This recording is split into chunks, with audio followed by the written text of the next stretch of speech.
Hola, it's Joe Parnabila, and welcome back to the Forbes Books podcast. And it may come as no surprise, but the hospitality industry has been riding a roller coaster of restrictions and reopenings for the past year.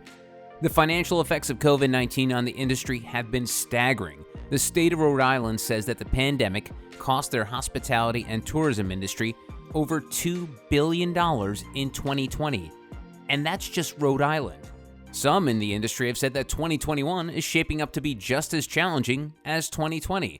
And so this week, I'm joined by a gentleman who's pretty much seen it all during the course of his 40-year career in the restaurant and hotel industry. His name is Steve Palmer, and he's the managing partner and founder of the Indigo Road Hospitality Group. Steve, how are you today? Hey there, how are you? I'm great, and let's start with the hospitality industry. The one thing I love about it is that it's really a meritocracy. You have to be good to survive in this business. You know, a lot of businesses depends on where you are and what your competition's like. But in hospitality, it just goes down to, at the end of the day, do people like going there or do they not like going there? Is that how you've seen it during your career? Absolutely. I mean, at the end of the day, I always say we only have one measure of success. Are they coming back or not? And if the answer is no, then we haven't been successful. And when answering that question and receiving the feedback, is there something that you do that you've learned that you're like, okay, this is why this didn't work or this is why this did work? Has there been like a sort of like a steady thread line of your career that you're like, okay, I know now that this worked and this didn't? I think, that's a great question, Joe. So we talk a lot about emotional intelligence, and I think that restaurant business is a conversion of art and commerce, right? I mean, the chefs are artists. They create these beautiful plates, but we need people to buy them. And so there's always when art and commerce intersect, there's always an interesting dynamic. And I always say that we create something and then our customers let us know how they feel about it. And I think that if you're going to be successful in the hospitality industry, you really have to be a listener. You really have to hear what people are saying and listen without ego, without pretense, because unfortunately our industry has been littered with big, arrogant operators that are going to teach people how to eat, and they don't stay in business very long. So the definition of hospitality is how we make people feel. And at the end of the day, when someone walks out of your restaurant or hotel, how do they feel? Are they happy they were there? Can they not wait to come back? Or are they left feeling somewhat disenchanted? So if I've learned anything, it's that you really have to listen with emotional intelligence to your customer. And that emotional aspect, I think sometimes forgotten by a lot of restaurateurs, in the fact that, like, okay, we just got to make really good food, and then, it's the field of dreams. If you build it, they will come. But for me, whenever I've gone to, whether it's a 5-star restaurant in New York or any other place around the world, you almost don't even remember the food. You remember the service. A few weeks ago, I took my wife out for dinner to a nice steakhouse, and I don't even remember what it tasted like, but I just know the experience was amazing. I know that the servers were great. Everyone was so welcoming. They answered every single question. They were so kind and receptive. So how do you balance that? Like, the fact that you've got to have this emotional part where people have this amazing experience, but they also have to have good food too. So is that sort of a tricky dance? It can be. I think it starts with who you surround yourself with, right? I mean, hopefully in the Indigo Road, we really were so focused on our culture of internal hospitality. The way, we talk about, I was just talking about how we make guests feel is the definition of hospitality, but Yeah. it's also how we make our employees feel. Mm-hmm. Hopefully, you are aligning yourself with a chef and a dining room manager or a hotel general manager, a food and beverage director that understands that balance. And, for me, I derive a whole lot of pleasure from making people happy. And so sometimes I've asked chefs in the past, so tell me, who are you cooking for? Are you cooking for yourself? Or are you cooking for your guest? And any creative chef, they want to express themselves, but if no one is sitting in the restaurant, then that's going to be a fairly short-lived artistic expression. So Right. it is a balance, and it's a moving stream. There's no scientific formula to it. It truly is a matter of having a menu, seeing what is popular, seeing what isn't, and then kind of taking your guest on a journey from there. That's awesome. And speaking of journey, let's talk about yours because from what I understand, you started working in the restaurant industry. You got an early start. Weren't you 13 when you were working at a Chinese restaurant in Atlanta? Yeah, so my first, I'm 52 now, so I guess we're coming up on 40 years. Yeah, my first restaurant job was Yin's Chinese on Chambly Dunwoody Road. I was making $3 an hour cash under the table, and I thought I was on top of the world. And what was interesting, it was really one of my first food memories. I was the only American working there, and they would feed me every night, but they didn't speak a lot of English. And so they would kind of slide back these plates of Chinese food.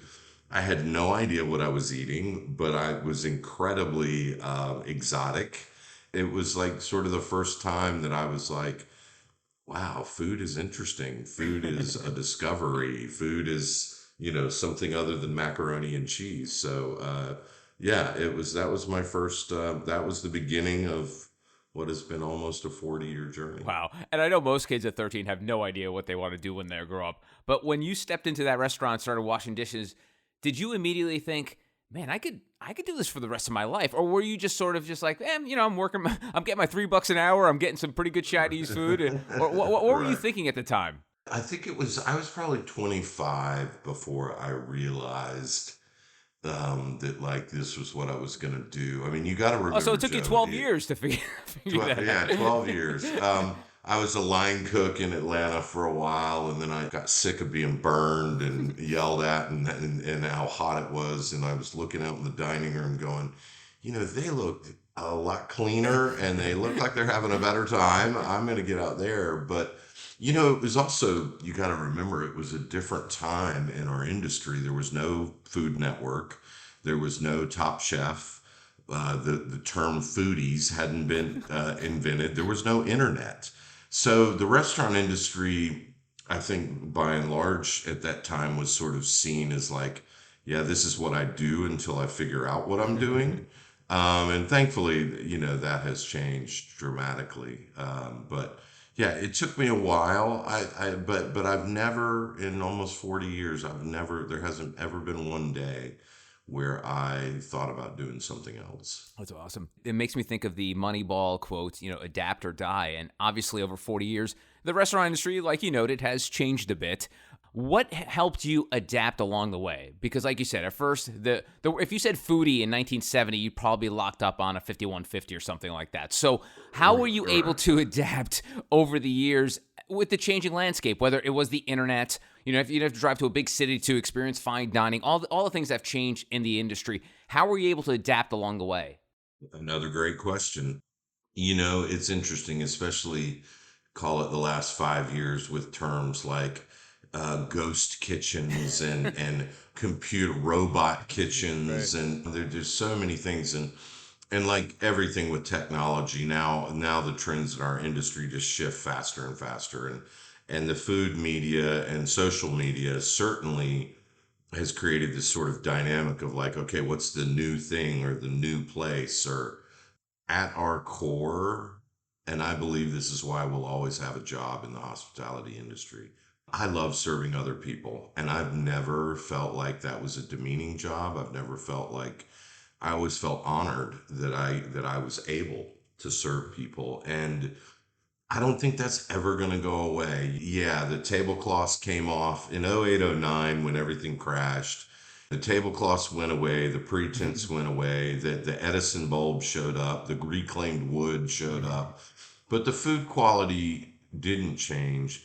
And hospitality has never really changed. Yeah, maybe the server's wearing blue jeans now, but again, how they make you feel. I always talk about when when you see that guest, and we've all been this guest, they come in the front door, they're rushed, they're stressed, maybe they're late because it's raining, maybe traffic was terrible, maybe they've had a bad day. And the minute they sit down and we start taking care of them, we restore their well-being. And I've even been, as a customer, had that day and sat down, and the minute you receive hospitality, I say, Hmm. well-being restored. And so I don't think that's ever going to go out of style. I think the package that it's presented in will change. I think that the people that are presenting it will change. The environments will be less formal, more formal. The cuisine will change, but at the core, people want to go out to dinner to experience something. Hmm. And as long as you're delivering that experience, I think you've got a lot of runway in our industry. And I find it incredibly challenging and exciting. I think the one thing that might have changed as an outsider is the fact that you couldn't just be a good restaurant anymore, serve food, have amazing hospitality. The marketing aspect of it was never as important as it is today.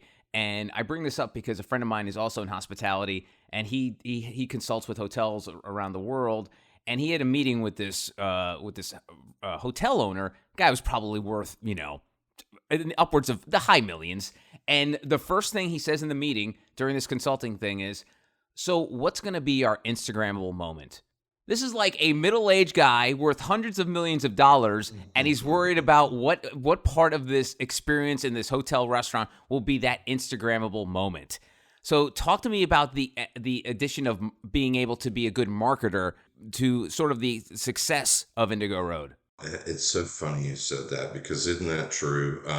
There are designers, restaurant designers now, that are designing restaurants with the where does the Instagram shot get taken in mind. And it's so interesting. And yet, listen, I am an avid user of social media, so I appreciate it. Social media has changed our entire landscape, and you can argue, like anything in life, there's been good things about it and there's been bad.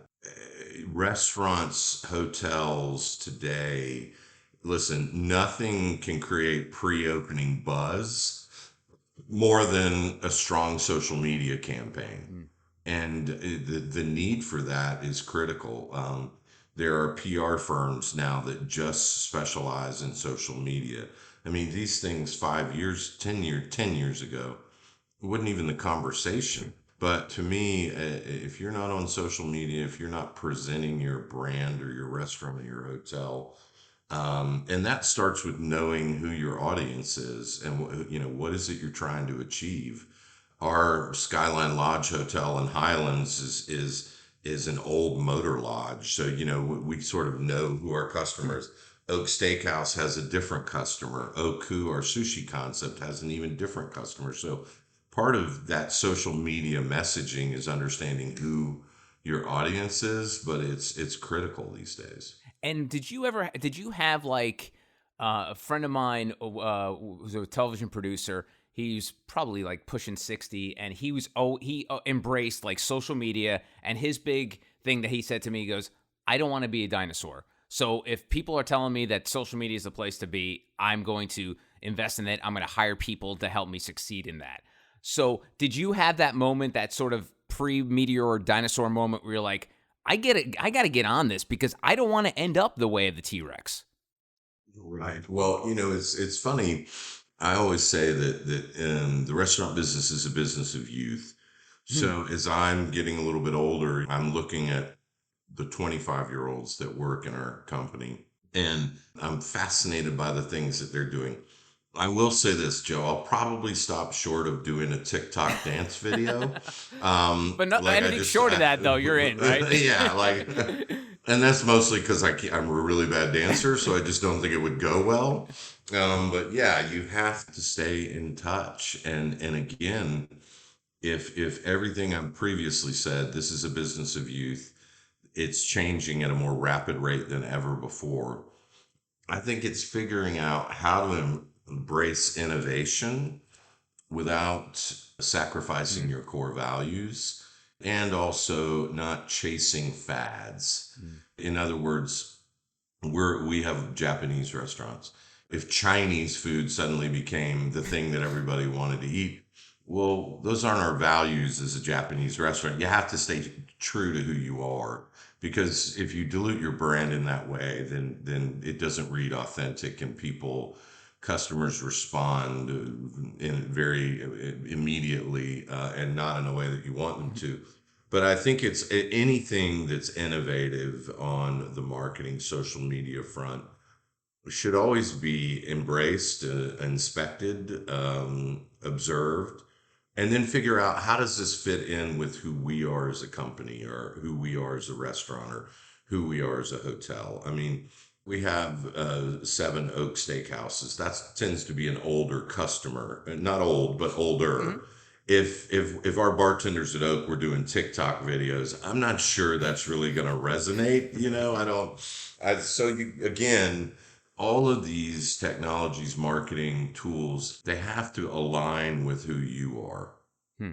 And we've been talking about Indigo Road a bit during the conversation, but, for lack of a better word, the restaurant industry is a high failure industry.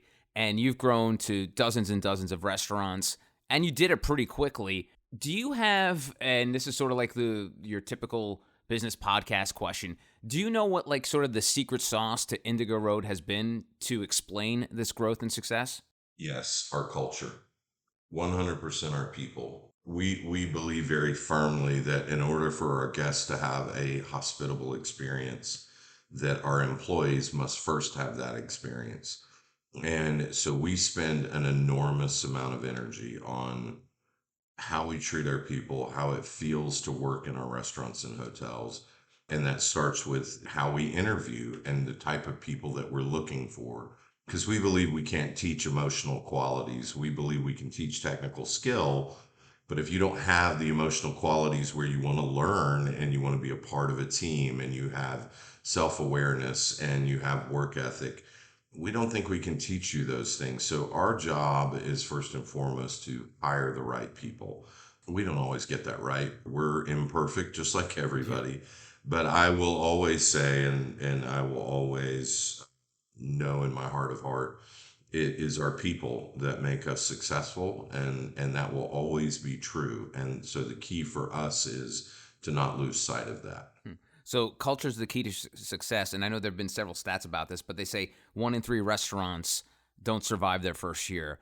From that perspective of success, when you see others fail, does something jump out to you like, oh, I know why that one didn't work out. It was because of this thing. Is there sort of a recurring theme with those kind of places as well?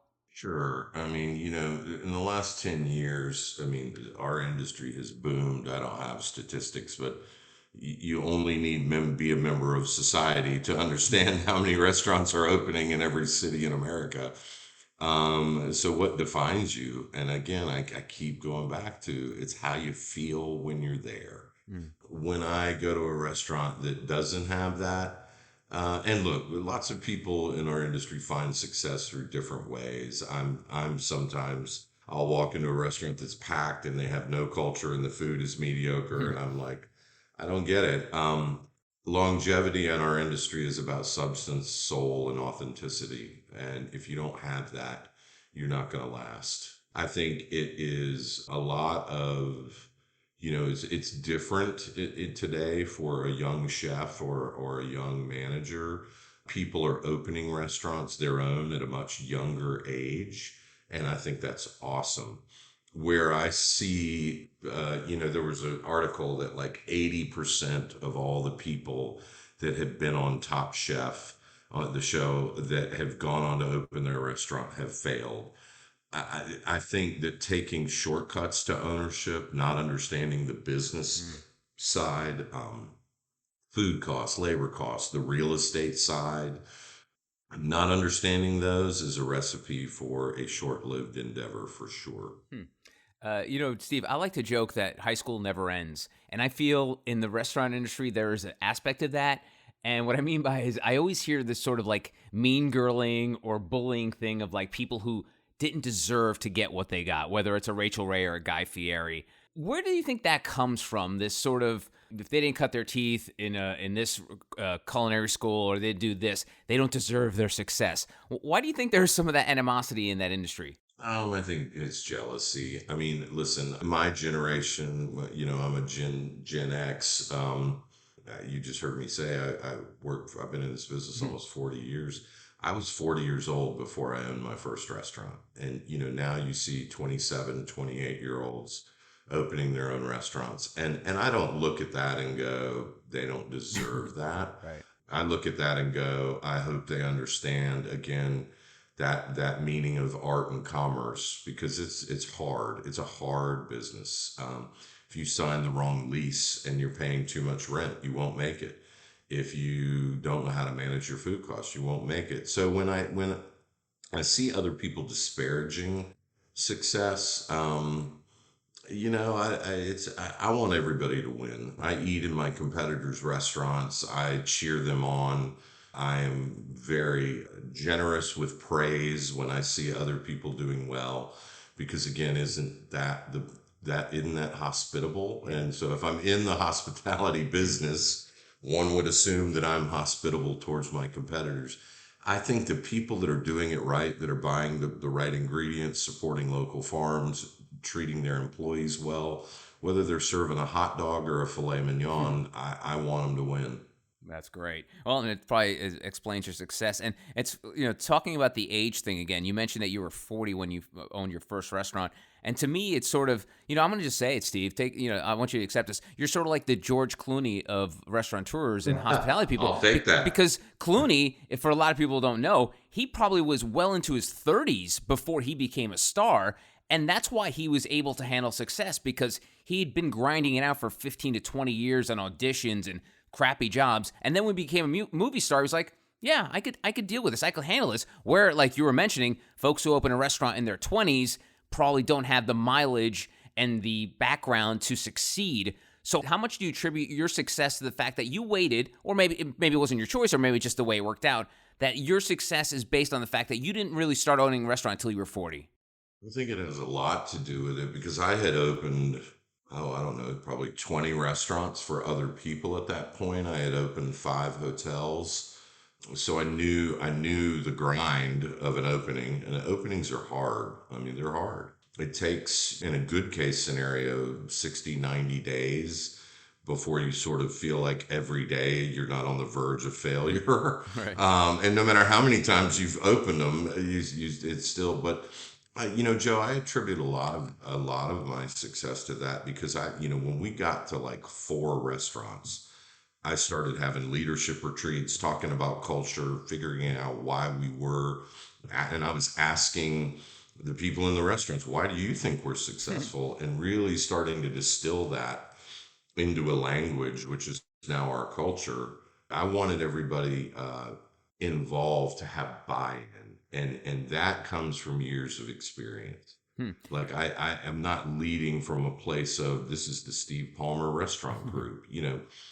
I'm leading from a place of, how can I be a better leader for those that are working their ass off in our restaurants? And I don't, servant leadership, I think for me, I think it comes to people in a lot of different ways. But for me, it was through experience, and through some failures, and through tough situations, that I just intuitively, when the restaurants we opened started working, I was like, all right, it's our people that are doing this. It's not me. And I think when you lead from that place, the results are much more powerful. In business books and in podcasts, you hear a lot about the soft skills. And I think one of the most underrated soft skills is self-awareness. I think that's a Hmm. skill a lot of people don't have. And it's obvious just talking to you that you are very self-aware of what you are doing and your surroundings. Is that something that you developed, or were you always self-aware in knowing that what was going on around you and then being proactive to any issues like that? It's so funny you use that term. I kid you not. I literally sent an all company email an hour ago, and the title was self awareness. Steve, I did not hack your emails. I am not a Yeah, Russian bot. I am like, wow, I just was talking about self awareness. So if you manage people or lead people, To me, there is a distinct difference between managing and leading. But if you're in a position of leadership with any level of enlightenment, Mm. you better figure out what you're bringing to work every day. And so, we actually, one of those emotional qualities that I mentioned earlier that we don't think we can teach is self awareness. Mm. Self awareness in leadership is so key. Look, here's an easy example. So I'm 6'5", 200 and too many pounds. I'm a big guy, right? So I naturally intimidate people. So and one of like my crosses to bear, for lack of a better term, has been throughout my leadership career is trying to get people to talk to me because they're intimidated. And so if I'm not aware of that, what I'm going to end up with are leadership groups where nobody ever talks. So I do a lot of work around approachability. Mm. I'm very transparent with people, and I continue to say, I want you to talk to me. I want you to disagree with me because I'm also aware that my physical size puts me at a disadvantage. But before I ever open my mouth, leaders that lack self-awareness to me are the most dangerous leaders there are, because they create toxic cultures, toxic workplace, and some of them have no idea. And I'm such an advocate for, are we interviewing for self-awareness? Because a leader without self-awareness is going to do a lot of damage to the culture. Hmm. And it's funny with that, Steve. Do you find with your situation, there's that delicate balance of overcorrection? The fact that you're this large fellow, but you also want to show a soft side. Do you sometimes have to rein yourself in and be like, hey, wait, I can't be that nice. I can't do that. Do you struggle with that sometimes too, of overcorrecting the fact that you're such a large I guy? do. Yeah. It's my therapist, my HR director, and my wife would all tell you that I do. Um, I do orientation in every one of our restaurants, and I tell our teams, my cell phone number is in the office of every operation we own. And if you feel like our culture isn't what it should be, you should call me. So I make myself available Mm. in a huge way. You got to remember that pleasing people is what got me into this business to begin with. So, to your question, Joe, yes, there are some times that I want to please people so much that the pendulum swings too far in the other direction. And that's been my journey of self awareness, of, learning, when is it too much? When do I need to set boundaries? When do I need to hold the line? But also, when do I need to demonstrate vulnerability and empathy? And I'm sure at no better time did you have to show those traits than during the past year and a half with the pandemic. So let's just start with the beginning of that, March of 2020. I know you'd been through a lot in this industry, personally and professionally. Obviously, the '08 crash. What were your emotions like at the beginning when all of a sudden nationally restaurants are just closing their doors with no opening in sight? We laid off 1,000 people in a day. Those moments define your career. 95% of our income disappeared in about a 10-day period. When you've got 24 restaurants across 6 states and 1,000 employees, you talk about the music stopping. Mm. Even more so than '08. '08 was rough, but we kind of knew the train was coming. I mean, it came pretty quick, Mm-hmm. but it didn't come as quick as COVID did. And with a financial recession, you can look at past recessions, call your mentors, and figure out how to navigate. I mean, nobody had a playbook for. I kept asking, hey, does anybody, I'm missing my pandemic playbook. Does anybody have one? Yeah, you couldn't call somebody who was a restaurateur during the Spanish flu or something. Right. And go, so what did you do? Yeah. We laid off 1,000 people, and then we immediately started weekly calls. So every Friday, I would do a call, and all 1,000 people, you could dial in if you wanted to. You could email your questions a day in advance. Things like, how do I apply for unemployment? When are we getting the PPP? And a lot of times, Joe, I didn't have any answers, but the biggest thing I wanted to communicate is we're here Mm. and we're in it together. And yes, we laid you off, but we're not abandoning you.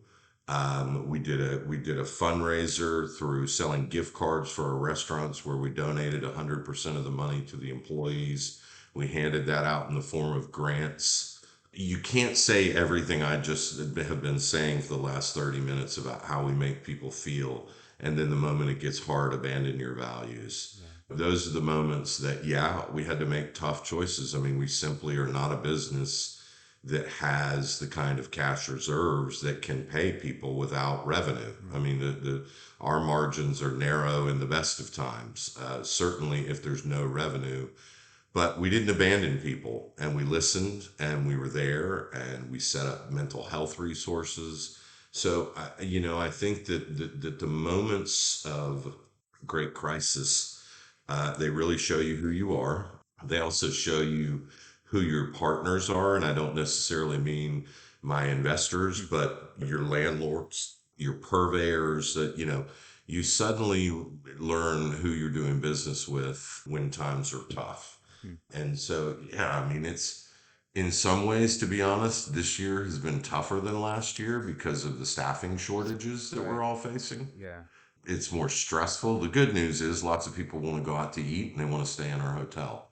The bad news is we don't have enough people to serve them. So this year has been stressful in a different way. But last year was tough, and the uncertainty was tough. We're back in a space of uncertainty with the Delta variant, and it feels to some, I think, more frustrating because there's an opinion on one side that Yeah. we have control of this if we would just get vaccinated. And I know lots of people have different opinions, but for some business leaders that I'm talking to, this year's harder than last year. But listen, I am an eternally optimistic person. I don't think if you're a true hospitalitarian, I think you're optimistic by nature because you believe in the good in people. I wouldn't have opened as many businesses as I have in the last decade if I weren't incredibly optimistic or slightly delusional. Yeah, it's probably the We're going latter. to get probably the latter. But we're going to get through this period. It's not always going to be like this, and you have to believe that. And you, again, you have to lean on your values. And I'm so glad, pre-COVID, that we spent 10 years talking about our culture, our values, developing those things, creating our own language that we can speak to. Because I think that I'd like to believe that even on our tough days, that's kind of the thing that binds us together. Yeah, who I knows if hope this, that. Steve, if this was year one for you, maybe you don't survive it. But the fact that you had the 10 years and the miles on, the tread on the tire, maybe that's why you were able to get through it. Yeah, yeah, I think so. I mean, there's no making up for experience, Yeah. and it's interesting, Joe, when I have friends that have been employees their whole life. They've been an executive chef for other people their whole life, and then they go out on their own, and it's different. When you own your own business, it's different. When you are responsible for the well-being of other people, it's a different level of responsibility, and there's no shortcutting around that kind of experience. Steve, I'd love to get into something you mentioned there, and that's these job vacancies. I mean, you cannot walk past any kind of retail or restaurant store without a sign saying, help wanted. As someone who's in that leadership space, is the problem is all on the fact that of the government assistance, or do you think the danger factors of people not willing to maybe just work in a maskless environment or something like that? What do you think are some of the driving factors for the fact that restaurants just can't hire enough people? You know, how long have you got, Joe? It's not just restaurants. It's the cattle farmers that are raising the beef. They don't have enough people to process the cattle. Mm. There's plenty of cattle. There's delivery drivers. There are a million theories abounding. Some of them are there's a lot of in the media in our industry right now. There's a lot of owner shaming. Mm. Well, people aren't coming back to work because you treated them poorly, and I don't doubt that that's probably true for some. Sure. I'm not a big fan right now of broad sweeping statements because I'm like, we should be figuring out ways to come together instead of tearing each other apart. But that seems to be the world we're in right now. there are people that left the industry during COVID because they needed to go find work. I saw an article, I believe it was The Economist last week, called The Resignation Generation. And they were talking about how, like, some crazy number, 33% of Americans were thinking about quitting their jobs, or, so I don't think it's specific to hospitality. I think that the great pause that COVID created this moment of self-reflection for a lot of people. I think that in that self-reflection, maybe there was some awakening to, I've heard it in our industry more specifically, people getting some sleep and going, I don't want to work like that anymore. That makes me sad because I love our business so much. And I hope that people will come back to our business. I do agree that we need to constantly strive to be better owners and better employers.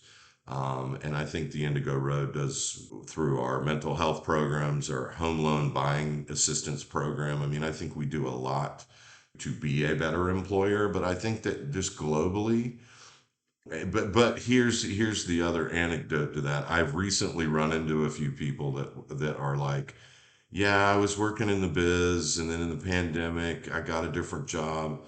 I'm really starting to miss the restaurant business. And I'm like, yes, come on back.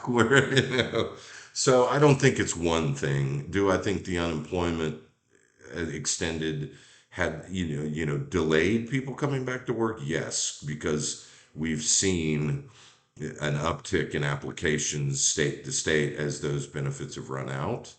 But I can't wholly say Yeah. that that was the reason. And it's funny because you mentioned this, and it's pretty common knowledge that the restaurant business, you guys work, they're not, your margins are pretty tight.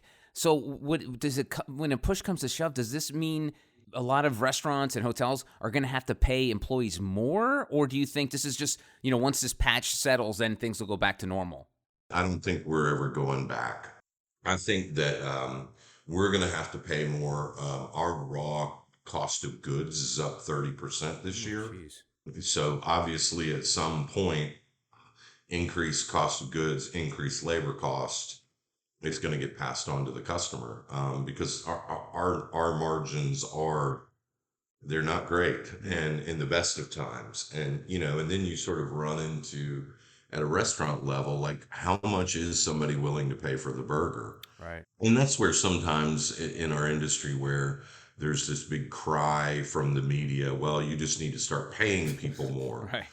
Yes, That's part of it. but yes, but my rent, it has not gone down, right? I Yeah. mean, do any macroeconomic studies of real estate, and you'll see that it's only getting more expensive to rent a building in a popular nightlife area where your restaurant will thrive. So again, these sort of broad sweeping statements right now Yeah. are not helping our industry. We need to solve our industry. There is no question that we need to provide better wages. Any macroeconomic professor is eventually going to tell you that means you're going to pay more to go out to dinner. Hmm. So where is that balance?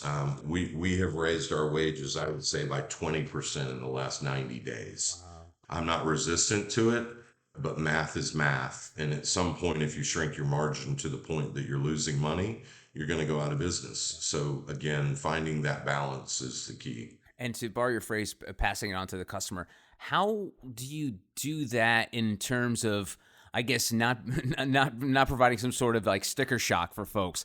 Like, is there incremental boosts of prices on things, whether one day a burger's $10, the next day it's $12? Is that how you would have to do it, to just sort of like slowly but surely get to a point where all the numbers work out? Yes. And that's what we're doing. I mean, we're just slow walking. Listen, going out to eat should be a virtuous experience for both customer and employee and owner.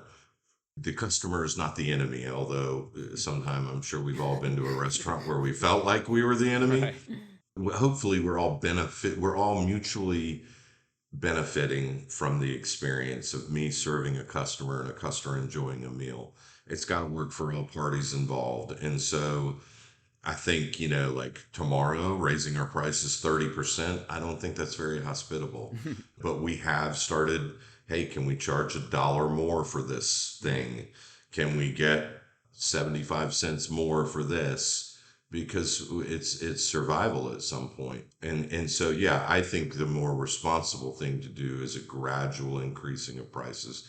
And hopefully your customers will come along with you and are reading the news and are aware of where we are.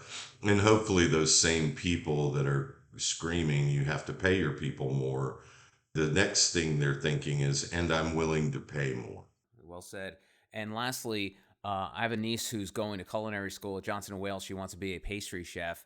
I think she's graduating any day now.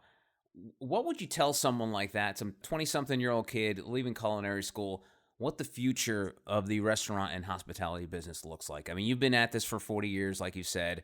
What do the next 20, 40 years look like? Well, the first thing I would ask you is, will you ask her to send me a resume, because we need pastry chefs. So Okay, if sure. she's really just graduating right now, 386-931-4657. Have her call me. All right. Because we're desperate for pastry chefs. Okay. That's a great question. I feel like I would love to sit down with people just getting into the business. A couple things I would say. Understand that it's not going to happen overnight. Choose who you work with wisely. Sometimes taking a position, meaning a promotion and more pay with the wrong organization, is not the right thing to do. Joe, if I've done anything well in my career, I chose who I worked with very well. I've messed up. I've done things the wrong way, but I always chose aspirational employers, and whatever that means. Maybe it's, I want to work at a busier restaurant, or I want to work at a more fine dining, or maybe it was just, I want to work with somebody who's going to inspire me. But I always found aspirational employers. The work is hard. It's never going to not be hard. So you better do it with people that you respect, because the work is hard. Understand that there is a mental toughness that you got to have to work in our business. And then, the other thing is mental health. Take care of yourself. Our industry is littered with a lot of bad habits, unfortunately. A lot of that's changing. But you got to be somebody that is exercising regularly, has a life outside of work when you can, because it's hard. And that's never going to change about our industry. Our industry will continue to shift and move, but we serve others while they play, rest, and relax. So it's always going to be long hours. So do it with people that you love and respect. Steve, there's one thing I'll take away from this conversation, anyone listening to it, is the fact that you love what you do. And I think that's one thing a lot of people aspire to do, find something that they love and find something that gives them purpose. And the old adage, at the end of the day, you got to be happy. I think you found your happiness and you found your purpose. No question. I thank God I found the restaurant business every day, because I don't know what else I would do. And I feel so fortunate to have been able to do it for as long as I have. And I'll be doing it until I physically can't do it anymore. I tell my team that in 20 years, I'm going to start waiting tables again. And they think I'm kidding. And I'm like, I loved waiting tables. I love serving people. I'll work Sundays and Mondays when I'm 80 or something. Who knows? I don't know, Steve. I'd be scared if 6'5", 250-pound guy came over to serve me. I don't know. Yeah, I think I right. might lose my appetite, Steve. So don't do that. Okay. All right. Joe. Good enough. His name is Steve Palmer. He's the managing partner and founder of the Indigo Road Hospitality Group. Steve, thank you very much. Be on the lookout for a resume from Caitlin Krifkins, my niece. But I appreciate the time, and I'm so humbled. I'm so humbled by your transparency and you sharing your story. So thank you very much for being on the podcast, and I wish you the best. Thank you so much, Joe. Take care. And to find out more about Steve's hotels and restaurants, check out theindigoroad.com. And that is it for this episode of the Forbes Books Podcast. If you enjoy the show, make sure you take a second to subscribe so you automatically get new shows when they drop. Also, if you have a minute, I'd love if you left us a review so more amazing entrepreneurs like yourself can discover the show. And please, don't forget the golden rule and treat others as you want to be treated. Thanks for listening. Until next time, adios. This has been a production of Forbes Books Radio. Find out more at ForbesBooksRadio.com.